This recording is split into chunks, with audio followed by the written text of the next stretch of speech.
সকাল থেকে শুরু করে রাত পর্যন্ত খুশিকে নিয়ে কাজের মধ্যে দিয়ে এমনভাবে দিন কাটে যে নিজের জন্যই সময় বের করতে পারি না।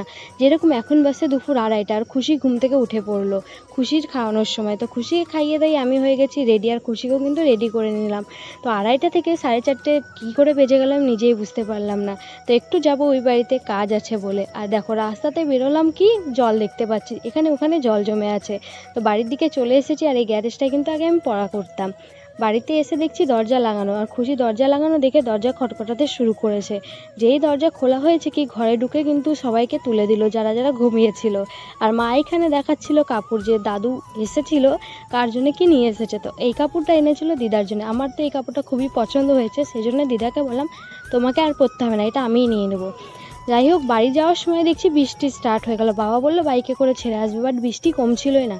সেজন্য আমি বললাম বাইকে আর যাবো না, টোটোতে করেই বাড়ি চলে যাব। আর তোমাদের এই